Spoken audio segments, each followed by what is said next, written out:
Cove molding at the top of a cabinet tends to be a little larger because you want that kind of ta-da finale as the eye works up a piece. It's just a nice cap on things. So Cove moldings up there tend to be quite a bit bigger. This is the kind of stuff you can create, and this is where you can really get custom. You can use the table saw to create these. And it's really kind of a simple process. Well, it's a little bit involved, but the process itself is not difficult. There's some setup involved, and you will need dust collection. There's no question you're going to need dust collection. It's kind of a lengthy process, and I'm not going to go through it, but I do happen to have a video. It's 12 minutes long, so in 12 minutes you're going to learn how to make Cove molding on the table saw. And I think you're going to like the instructor for this one too. And would you believe you can make Cove moldings like this, these type of curved cuts on your table saw? Not just cutting the Cove molding off, but making the actual profile of the Cove on your table saw. It's a neat trick you can learn real quickly. And first off, why would you want to do this? Well, the simple reason is you can make molding that matches your project perfectly. You buy the lumber for the molding, at the same time you make your own molding, and it blends very nicely with the finished project. The other thing is it gives you a lot of options. You can go from a narrow molding, such as this, even narrower, all the way up to a more medium, even a wider molding. This one's almost 3.5 inches wide across here. It gives you a lot of options to customize a project, make it exactly the way you want to make it. So how do you make these kind of curved cuts on the table saw, which you typically think of as making just straight cuts? Well, I'll show you. First thing to do is a little bit of setup on your table saw. You won't need the rip fence for this, you won't need your miter gauge, and if your saw has a riving knife, you'll need to remove that as well. For a blade, I recommend the higher tooth count the better. The higher your tooth count, the smoother the Cove is going to be, and the less sanding you'll have to do at the end of the process. I've got in here an 80 tooth crosscut blade, and this will give me a pretty smooth finish on the Cove molding. Still going to be some sanding required, but not nearly as much as if I was using a 40 tooth combination blade or something similar. Now the other thing you need to cut Cove molding is a little jig. And what this jig is simply a little pivoting parallelogram. When you make this, it's really simple.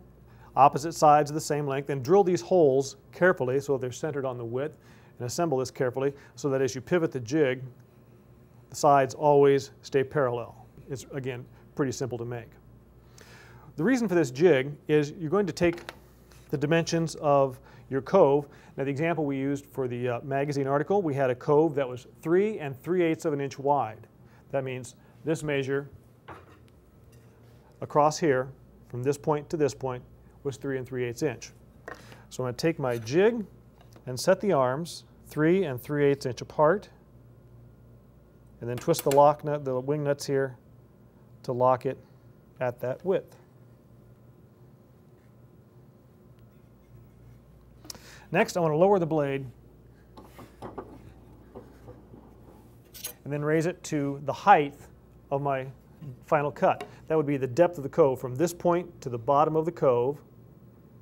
In the profile I want, that's a 1/2 inch.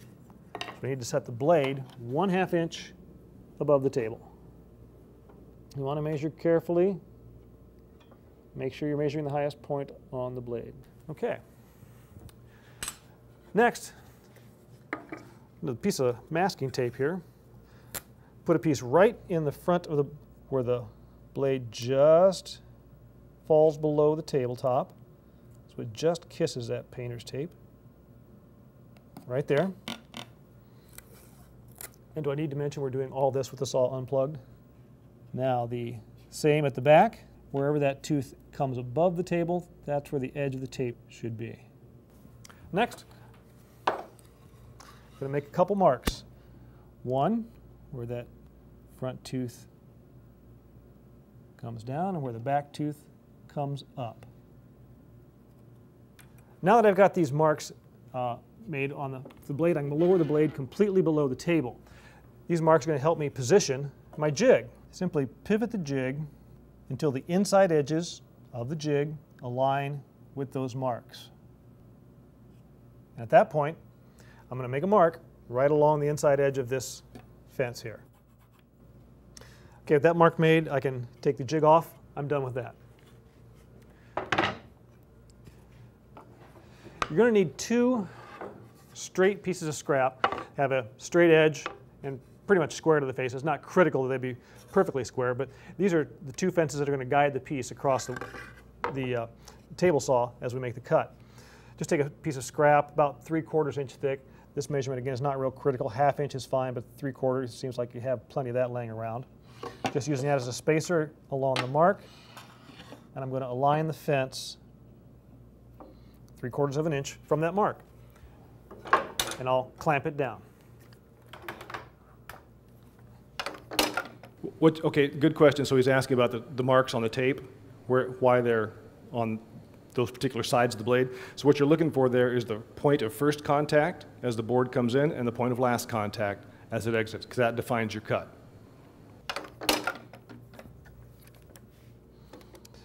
One thing to be clear about, and to make sure you do, this happened to me the first few times I did this on the table saw, make sure your clamps are outside this face. You need a clear path for your workpiece to pass through.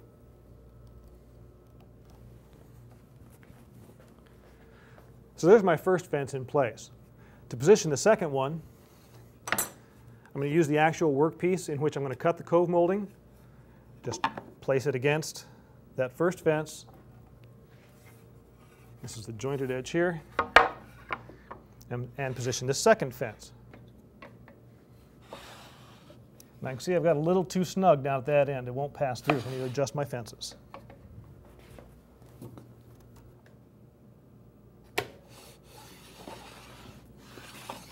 There, I've got a good sliding fit.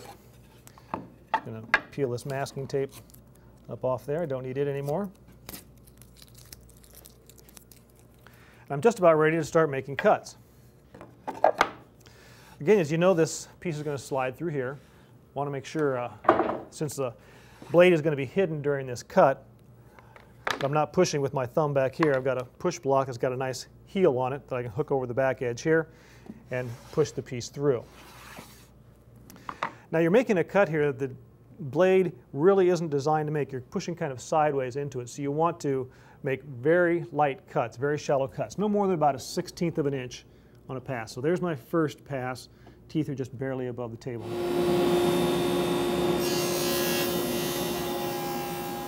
This process makes a lot of dust, even if you use a dust collector. A dust mask or a respirator is a good idea. That's not smoke coming out the end. That's just fine dust.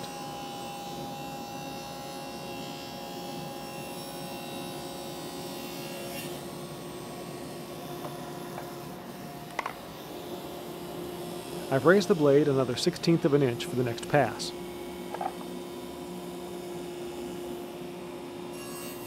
Raise the blade slightly between each pass. To cut this cove, I took 12 passes.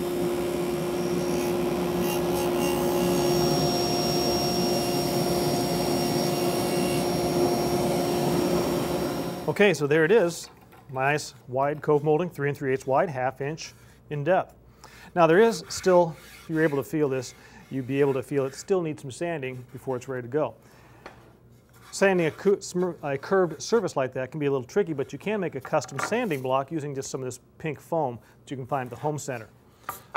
Easy thing to do is just put it next to your cove molding you just created and trace that.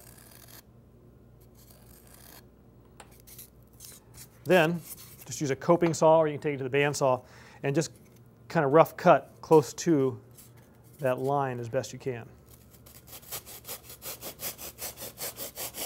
If you take some self-adhesive sandpaper, lay it into the cove molding you just cut.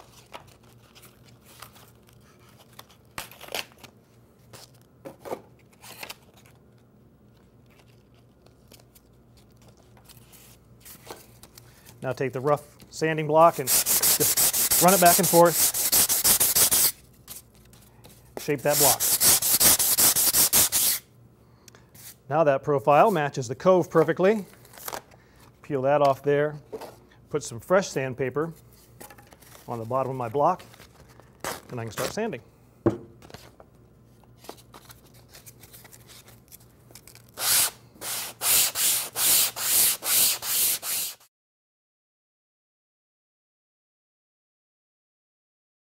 Okay, I've got the rip fence back on the saw. I've swapped out my blade for a combination blade here, and I've also installed a new zero clearance insert that allows me to tilt the blade to 45 degrees.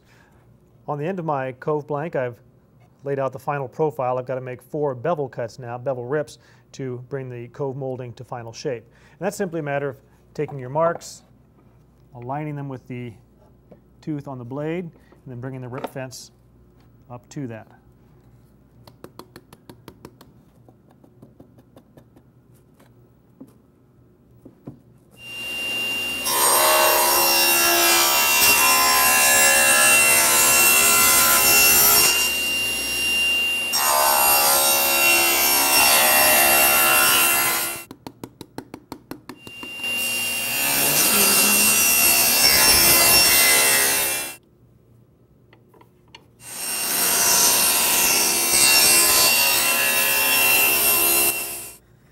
So there's the final profile, and then when you're ready to put it on top of your cabinet, it'll sit about like that.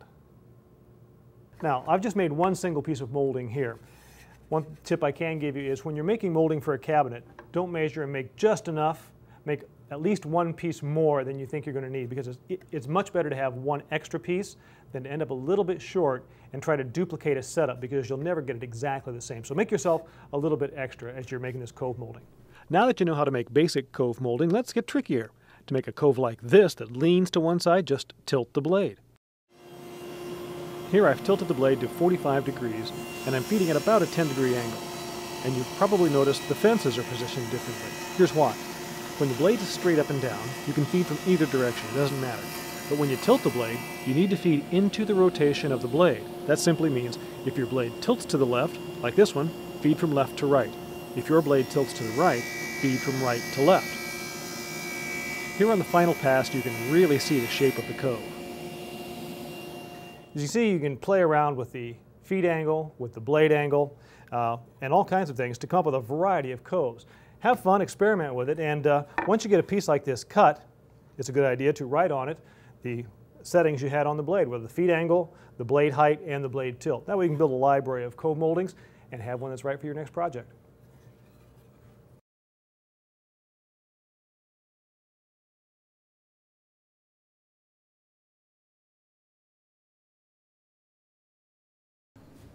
I like that guy. So that's kind of the way to do Cove molding. Now, one thing we saw in there was doing that 45-degree bevel. So after we've got the Cove shaped, we're making those intersecting 45-degree bevels. That's not a fixed angle either. So that for that particular project, this was made for a particular project in the magazine. 45 was the angle we used on that, so that's what was demonstrated in the video. You can make that whatever angle you like to get a different projection. Again, going back to that 1540 angle. So if you want it to lean out a little farther, just make the angle a little more severe. If you want it to stand up a little more upright, make it a little less severe.